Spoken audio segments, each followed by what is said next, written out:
وَإِنَّ الَّذِينَ لَا يُؤْمِنُونَ بِالْآخِرَةِ عَنِ الصِّرَاطِ لَنَاكِبُونَ.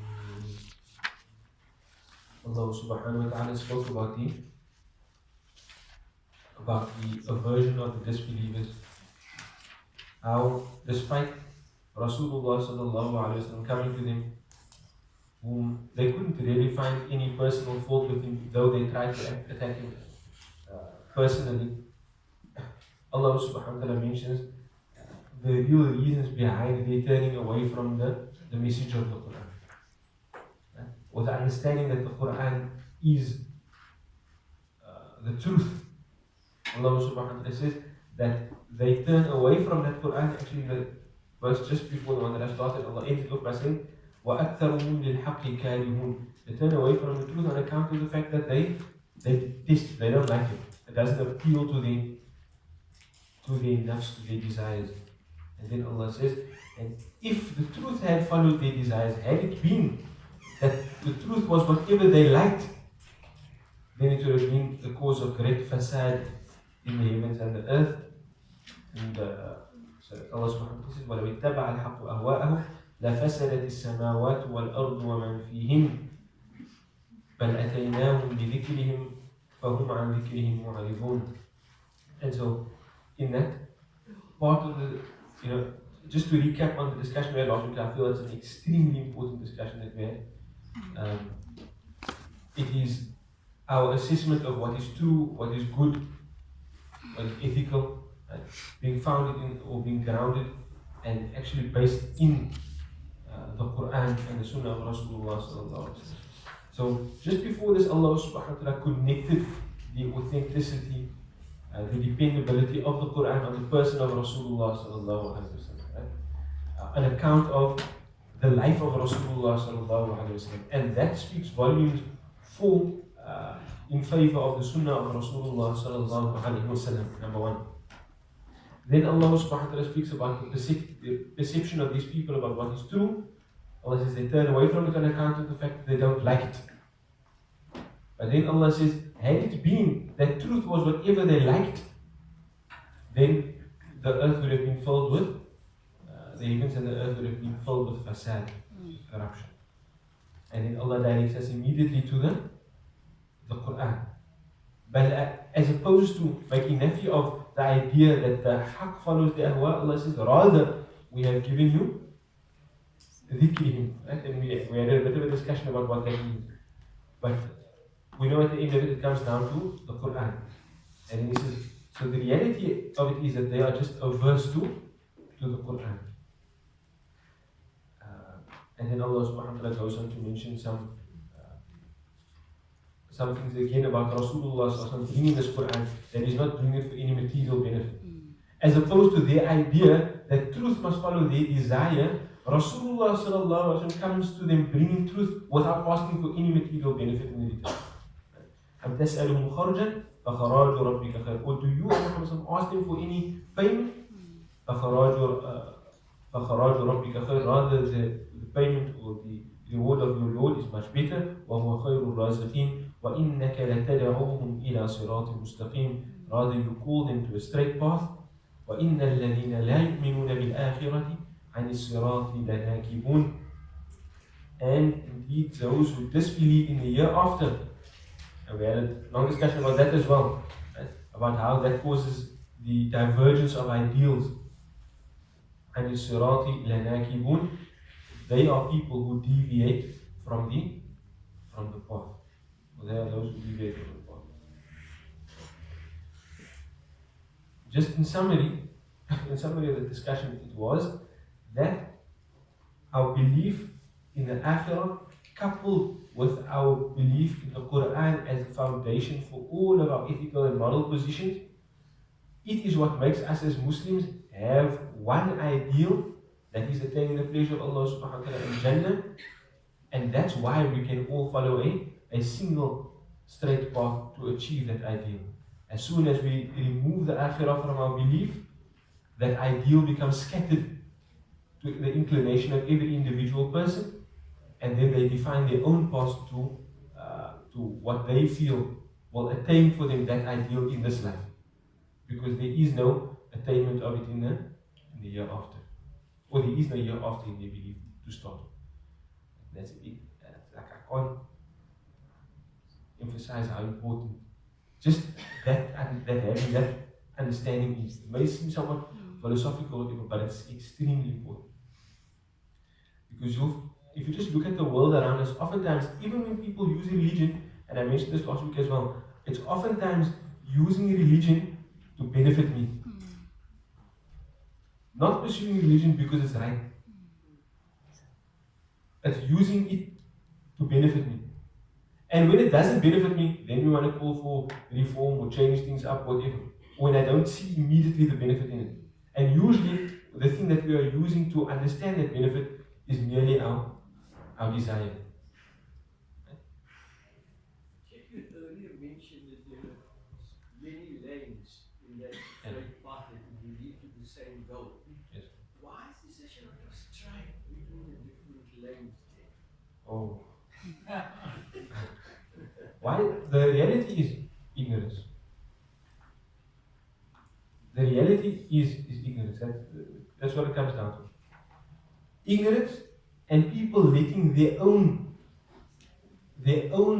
illnesses of their heart manifest even in their religious practice. What I mean by that is we have this concept of what we call ta'assub. Ta'assub means partisanship. And ta'assub is a sickness of the heart. So, what ta'assub is, for example, when I see myself as a part of something, then I see that thing as almost as everything. And I discount everything else. Ta'assub can manifest itself in many things. You can have ta'assub in terms of, maybe an institution that you're involved in. I can be involved in Mizan and I can think, I don't care about any of these other institutes, they're all wishy-washy or whatever. That's a form of ta'assub. Because I'm partisan to this institution rather than to the truth and looking for goodness for everybody else. I can have ta'assub in terms of my madhab. I can be like a Shafi'i supremacist and think Hanafis are,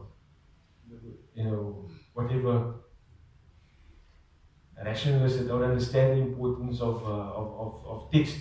I can think of Malikism, and that's a type of ta'assub. I can have ta'assub in terms of an activity as well. For example, maybe I'm involved in the Tabligh Jama'ah, for example. I can think that, this is everything, everybody else must leave whatever they're doing. You're involved in da'wah to non-Muslims, no, you must be part of this thing. You're involved in politics, no, you must be part of this thing. That's also a form of ta'assub. And that is the sickness of the heart. That at times it can be remedied with knowledge, right? When it stems from ignorance, but at times it will only be remedied through tazkiyatun nafs. Because somebody may know that what he is partisan to is not something that he should be partisan to. For example, somebody may know that all of the madhaib of Ahlul Sunnah are valid options for people to follow. But he may still want everybody to do things his way. On account of one of the qualities of the nafs. And one of the qualities of the nafs is that it desires power and authority. Right? So for such a person, because he knows intellectually, so his problem is not necessarily ignorance, but what that person needs to do is he needs to now keep his nafs in check from trying to have that authority over people which he has no right to. So why there's so much strife between the lanes is because, I mentioned two reasons. One is on account of the sickness of the heart, the other one is jahl. Jahl is also, a sickness of the nafs. That's why Imam al-Ghazali, when he writes his book Ihya Ulumuddin, the revival of the Islamic sciences, when he speaks about tazkiyah and he gets to the real core of deen, he starts the whole book off by speaking about knowledge and the etiquettes of it, etc. Because it's only when most of the time, It's on account of people not seeing the value in the activity or the persuasion of the next person that they don't appreciate it. So that's an extremely, extremely important thing. And I think I might have mentioned before, because I spoke about this in a lot of places. There's an article on Yaqeen Institute's website that they have on what's it called now? They have, I must have mentioned before. They have on religious personalities or spiritual personalities. It's called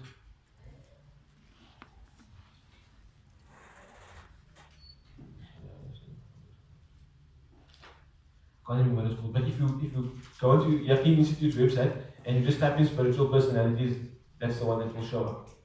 There's like a lot of different names on the cover of the article. But that's a brilliant article in showing how Allah subhanahu wa ta'ala created us as human beings with different inclinations and directed almost to ensure that different aspects of the deen remain alive, and that every person has an outlet to express their piety in a manner that they incline to. That every person has an outlet in the deen to express piety in a manner that is suitable to them. So, for example, as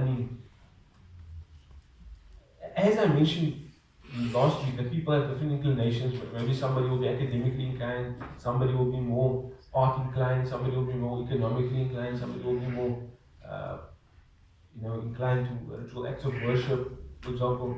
So, in the deen, Allah subhanahu wa ta'ala made outlets of piety for all of those people to express their piety. For example, somebody may write a poem about love of Rasulullah sallallahu alaihi wasallam, for example, Qasidatul Burda, and people will read that poem till the end of time, and that person's, his beautiful artistic expression of his love for Rasulullah sallallahu alaihi wasallam becomes a means for his reward till the end of time. Some other person may know systems and economics. He may be able to set up awqaf and things like that that can help the ummah far beyond his own life. And that's an expression of piety that suits his type of personality and his inclination. So it's a brilliant article to read. I really enjoyed it and found a lot of benefit in it. So cool. I can't remember what it's called now, but it's my spiritual personality.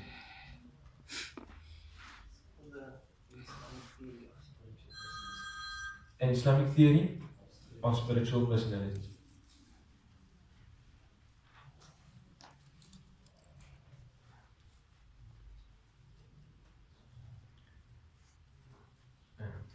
Okay, so then we're moving to the next part of the surah. So the next section of the surah, it has a sabab al-nuzul, right? The reason for revelation of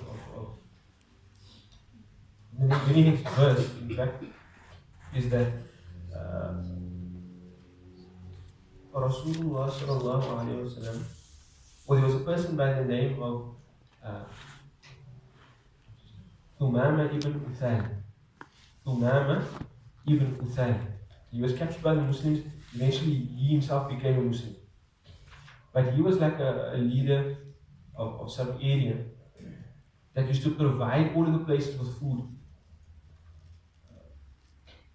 When he became Muslim, he decided that all the Muslims and the non-Muslims, all of the supply of food would come through him. So he decided that, okay, when he became Muslim, I'm not going to give food to the disbelievers, to the Quraysh. I'm not going to give them any, I'm not going to let the food pass to them unless Rasulullah sallallahu alaihi wasallam forbids. But what happened was, at the same time, the Quraysh were experiencing a type of a drought. And so obviously now, if they're experiencing a drought, they don't have any food, and this guy is now barring food from coming to them. They're in a real predicament. And then some of the people started saying about the Muslims, where they went to plead to Rasulullah sallallahu alaihi wasallam, and they told Rasulullah, didn't Allah subhanahu wa ta'ala send you as a rahman lil alamin, mercy to all of the worlds, etc. And they claim that Rasulullah, you would fight the fathers. He's supposed to be sent as a mercy to all human beings, but he would fight the elders, the menfolk with the sword, and the children and the women with hunger. Though it wasn't, obviously Rasulullah didn't order him, don't send him food. He just decided that. Obviously Rasulullah told him to not do that. And then in light of that, Allah subhanahu wa ta'ala revealed the next verse. And that is, وَلَوْ رَحِمْنَاهُمْ وَكَشَفْنَا مَا بِهِمْ مِنْ ضُرٍّ. Though I mentioned that as the reason for revelation, right? You can also read the verse just in light of its context, in terms of the ayat. It will be clear in a moment. So as I'll say, وَلَوْ رَحِمْنَاهُمْ. Rahim yarhamu, to have mercy. So had we shown them mercy, وَكَشَفْنَا, kashafa means what? To remove something. وَكَشَفْنَا, and had, so وَلَوْ رَحِمْنَاهُمْ وَكَشَفْنَا. It's also وَلَوْ كَشَفْنَا, essentially. Had we shown them mercy, and had we removed مَا بِهِمْ, removed what? What's the maf'ul? مَا. And we remove that which bihim is with them, min durrin, of harm. لَلَجُّوا فِي طُغْيَانِهِمْ يَعْمَهُونَ. لَلَجُّوا, lajja, the word almost tells you what it means. What does it mean? To cling to something, to persist in something. لَلَجُّوا, I don't know, this sounds like a sticky word. لَلَجُّوا, they would have clung. So, law tells me that this is a jumla shartiyya. Right? It's a conditional sentence. And then, usually when it's a conditional sentence starts with law, what am I looking for? To find the jawab, the consequence. Law, and then it's followed by la. Right? So, where's the la? La, lajju. The verb is lajja. So, you have la, lajju. Had we shown them mercy and had we removed the harm from them, لَلَجُّوا, they would have clung, they would have persisted فِي طُغْيَانِهِمْ, in their error.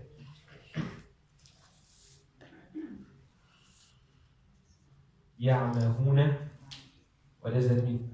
عَمِهَ يَعْمَهُ means to wander blindly. They would have persisted in the error, in the astrayness, in the transgression. All those are meanings of طُغْيَان. في طغيانهم يعمهون, wandering blindly. So I mentioned new section as a sababun nuzul, but you can also understand it in light of the previous ayat, without having, you see, in your mind you might have a breakdown because that was okay, sababun nuzul coming here.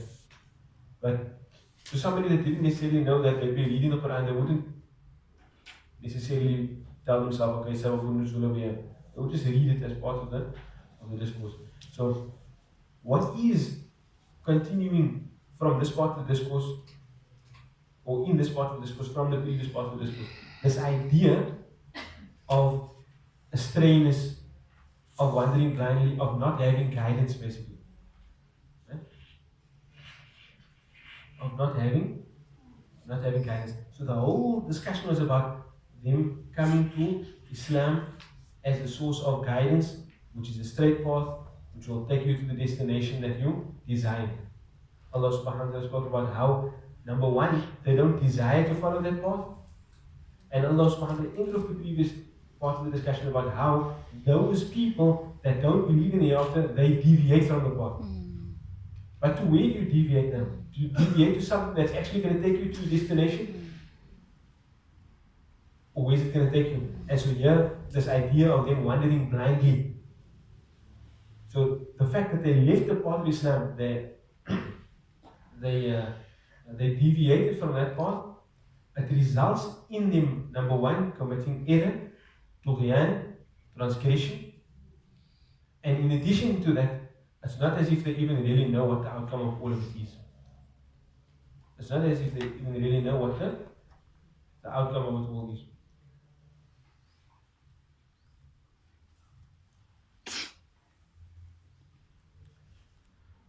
وَلَقَدْ أَخَذْنَاهُمْ بِالْعَذَابِ Allah says, and most certainly we have seized them بِالْعَذَابِ with punishment. Yeah, the adhab, if you understand it in like that sabab al-nuzul, the adhab refers to worldly punishment. And that comes in the form of deprivation of food and etc. So basically they were faced with hard times.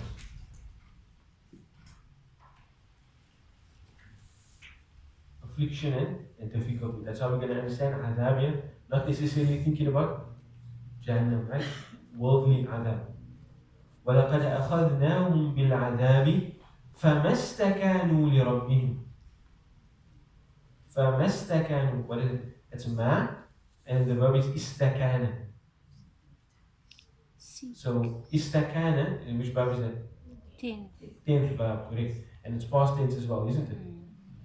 So when you have a ma before past tense, it means it negates it. فَمَا اسْتَكَانُوا. So they did not do what? Istakana means to humble oneself.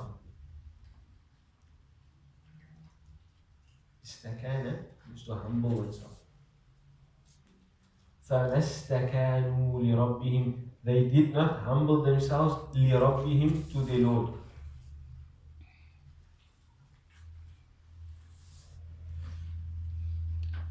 وَمَا يَتَضَرَّعُونَ. Tadarru' is what? This is on the 5th verb. It means to like extremely humbly implore Allah subhanahu wa ta'ala, to like beg Allah. Tadarru' is when you, it's like a very intense form of making dua. وَمَا يَتَضَرَّعُونَ. So they did not humble themselves to the Lord, nor did they call out to Him with sincerity and humility.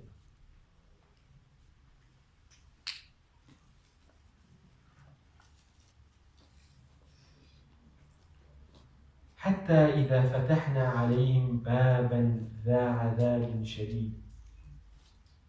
So as I say, حتى, until. What until? Is something implied. What is implied is that Allah subhanahu wa ta'ala gave them some worldly punishment or some worldly test. The nature of a worldly test is that it's supposed to take you back to Allah.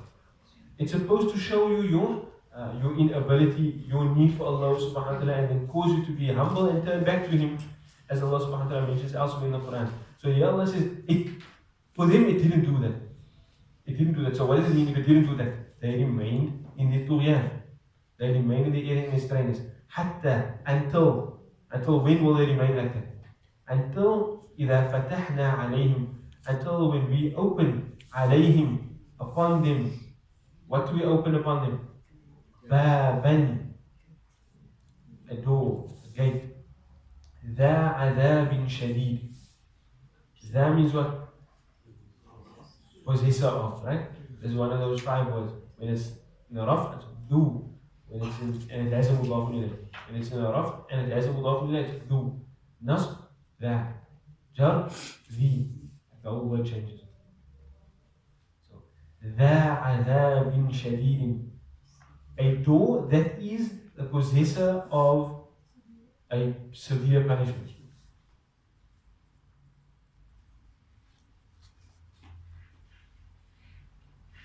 Will open upon them a door that possesses a severe punishment. Now this is referring to the punishment of the year after.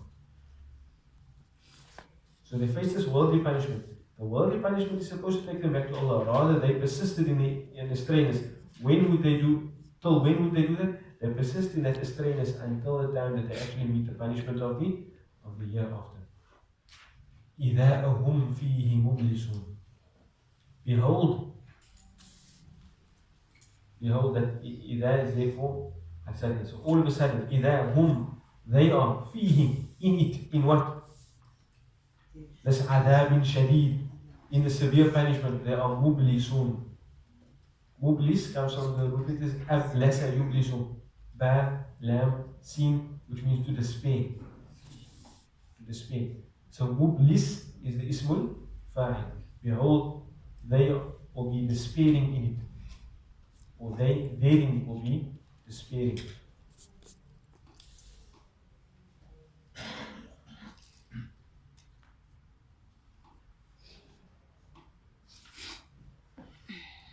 وهو الذي أنشأ لكم السمع والأبصار والأفئدة. So now Allah subhanahu wa ta'ala goes on.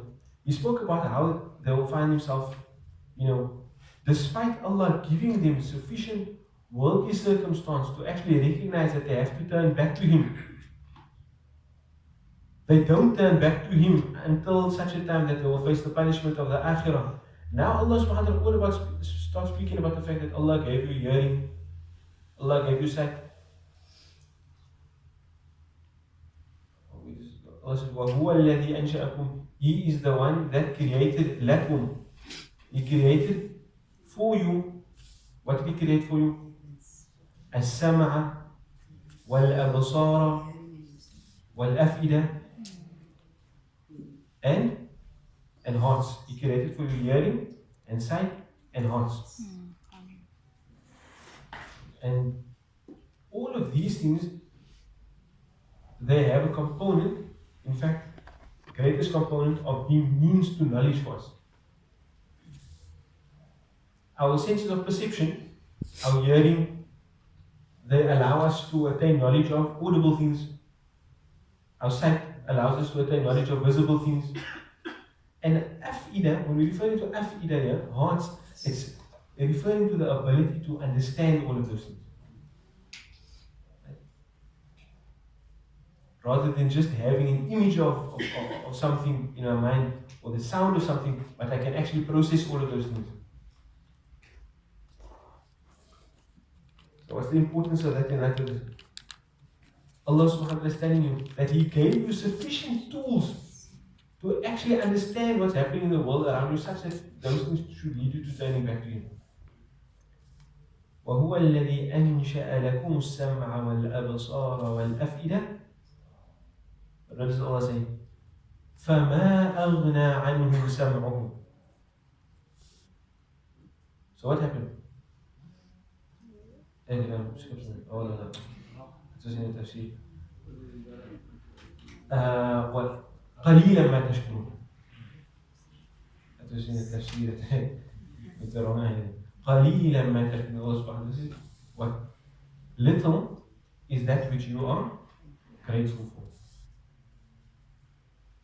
قَلِيلًا مَا تَشْكُرُونَ. Little is that which you are grateful for.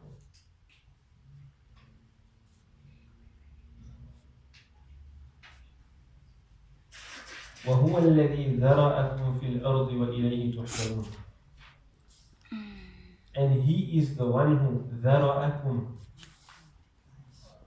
فِي الْأَرْضِ. ذَرَأَكُمْ فِي الْأَرْضِ, He increases and disperses you in the land. وَإِلَيْهِ تُحْشَرُونَ. And to Him you will be returned. Or تُحْشَرُونَ means to be gathered. So speaking about Hisab.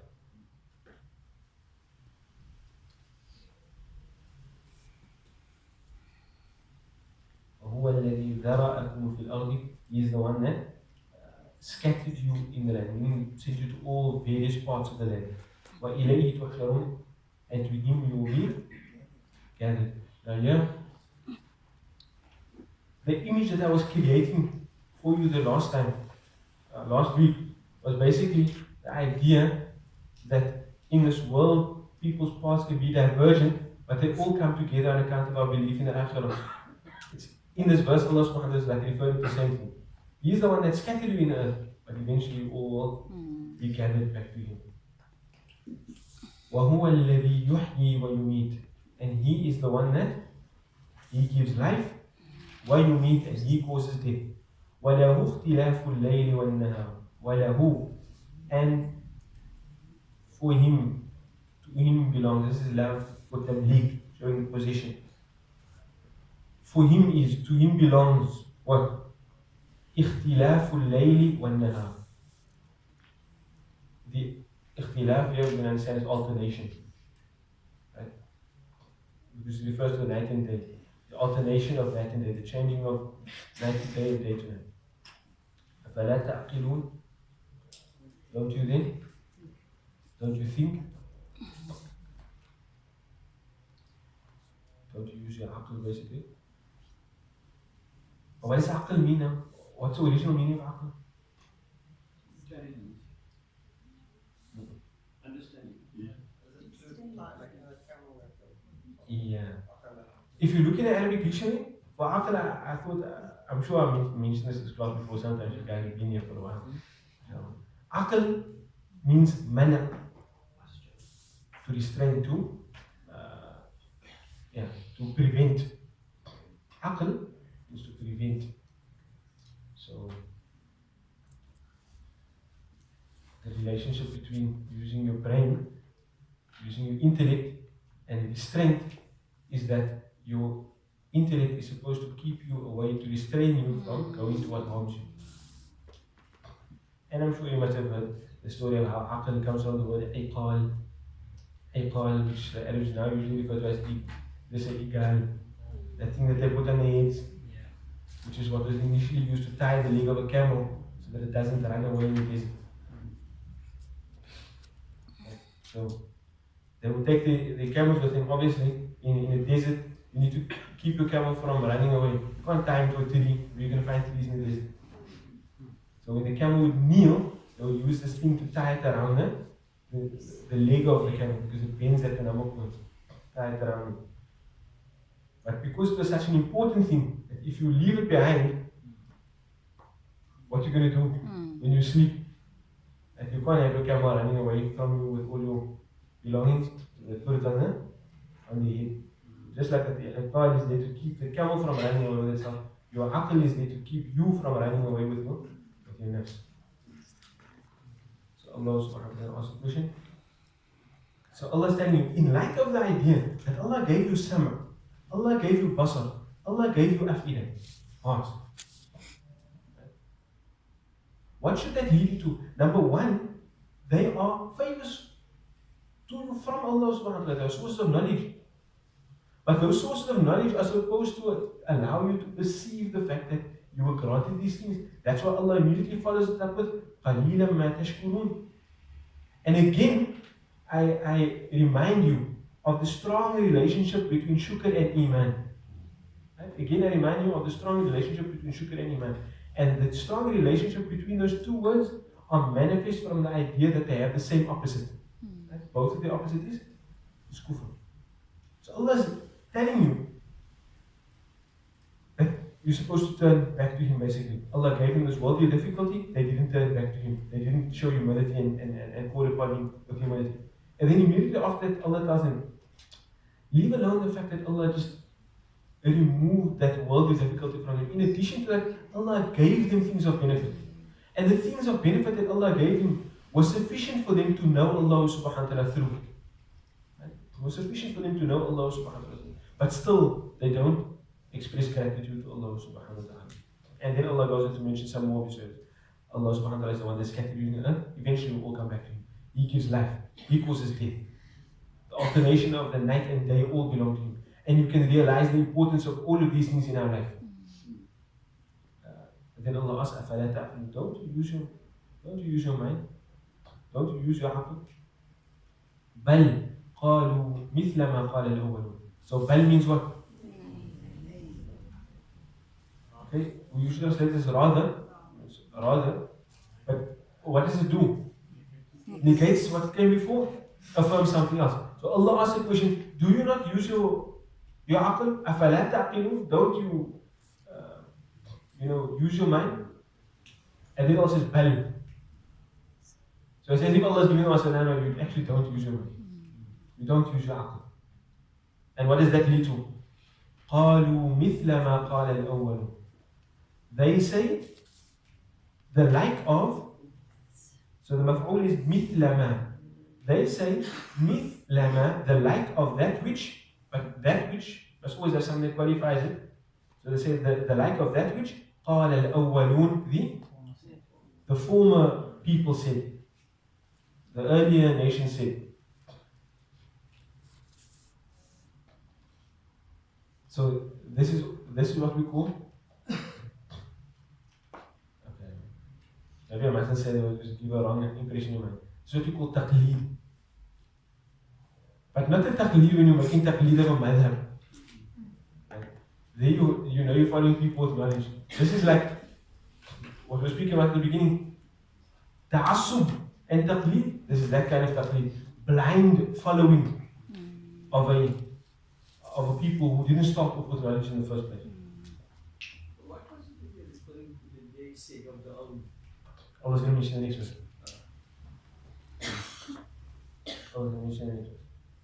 قالوا, they said, أَإِذَا مِتْنَا وَكُنَّا تُرَابًا وَعِظَامًا أَإِنَّا لَمَبْعُوثُونَ. أَإِذَا makes it into a question. إِذَا, when. So, how we translate that? Is it when? Mitna. Mata means to die. So, mitna, when we die.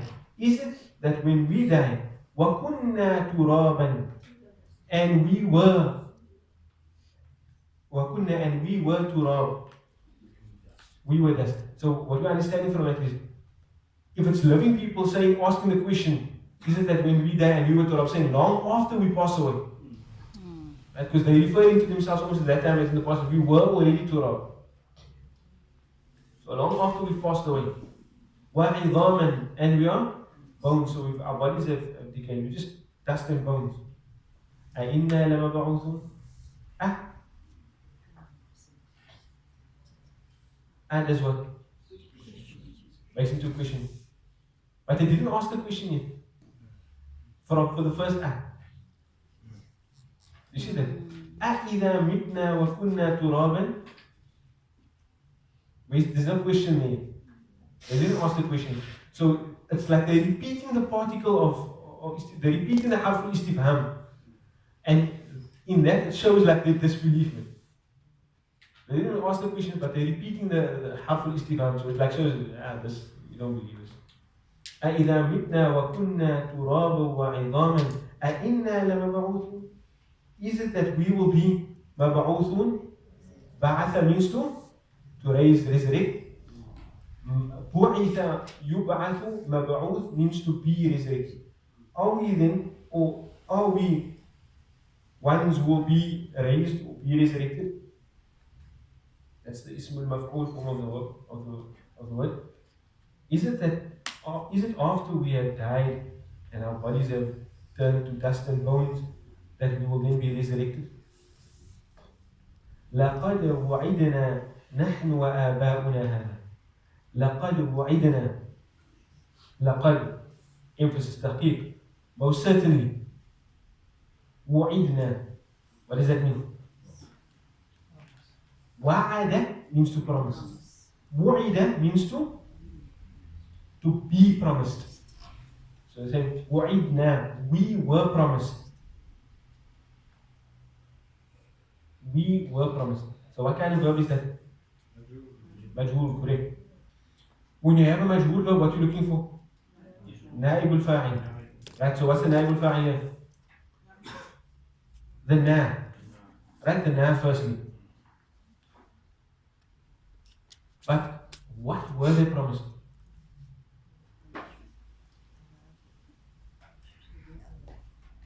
لَقَدْ وُعِدْنَا نَحْنُ وَآبَاؤُنَا هَذَا. So هَذَا is what they were promised. This. So what is that going to be now? Just forget about the نَحْنُ وَآبَاؤُنَا for a moment. Look at the هَذَا. What hal is the هَذَا in? What function does it play in the sentence? We had a majhul verb. We found its naib al-fa'il. So we know who was promised, but now we also know what were they promised. They were promised this. So when anything answers a question, the question who or what to a verb, then what is it? Maf'ul bihi. Right. Just remember that. When anything in the sentence answers the question who the action was done to and what the action was done to, then it's a maf'ul. Sometimes you have both of them in a sentence. If you have both of them in a sentence, then we do what? We call the one maf'ul number one and the other one maf'ul number two. But when we have a naibul fa'il, when we have a majhul verb, then we have a naibul fa'il. But what's a naibul fa'il in reality? It's a maf'ulun bihi. But we put it in a rough because now there's going to be no fa'il. In terms of our understanding, it has the same understanding like a maf'ul. It's telling us what the action was done to. But because there's not going to be any fa'il in the sentence, we bump it up to rough. So now when we have another maf'ul, we immediately call the next one maf'ul thani. We immediately call the next one maf'ul number 3. Number 2. But you're going to ask me, where's maf'ul number 1? Maf'ul number 1 is the naibul fa'il. Maf'ul number 1 is the naibul fa'il. So the action of promising was done. Who was the action of promising done to? To us. But because we're using the majhul form of the verb, wa'ida instead of wa'ada, we call that the naibul fa'il. And then the next maf'ul, we still call it the second maf'ul.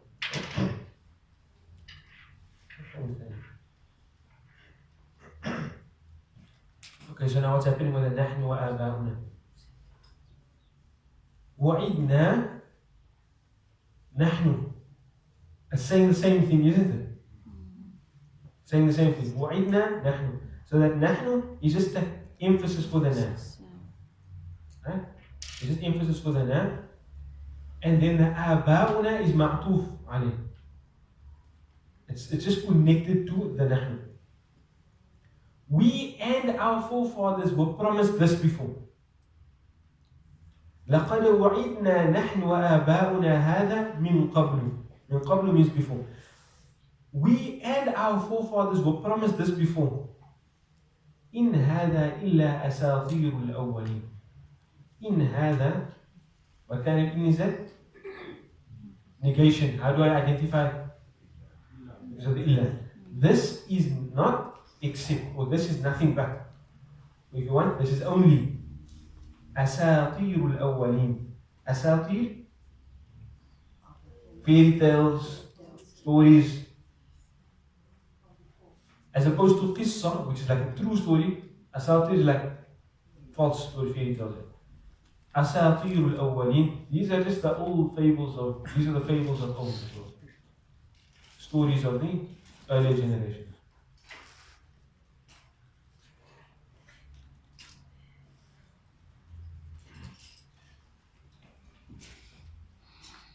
Qul, say O Muhammad sallallahu alaihi wasallam, asking the question, لمن الأرض ومن فيها. لمن, for who? For who? That man is istifham. To who belongs al-ardu, the earth? Who does the earth belong to? وَمَنْ فِيهَا, and whoever is in it. إِن كُنْتُمْ تَعْلَمُونَ, if you really know, or if you truly know. سَيَقُولُونَ لِلَّهِ, soon they will say, لِلَّهِ, it belongs to Allah. قُلْ أَفَلَا تَذَكَّرُونَ, say O Muhammad sallallahu alayhi wa sallam, do you not take a reminder from it? أَفَلَا تَذَكَّرُونَ, it means to pay heed, to take a reminder from something. Do you not then take a lesson and a reminder from that?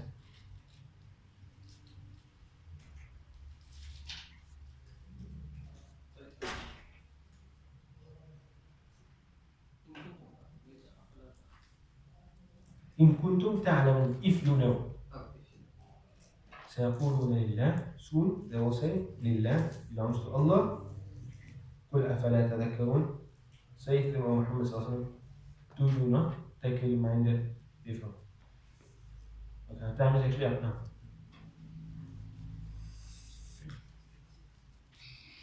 Okay, so we'll get some tafsir that next week inshallah. But the focus of tafsir will come together from the next couple of days. Inshallah, so we'll take a pause there now. Continue next week. Assalamu alaikum wa rahmatullahi wa barakatuh.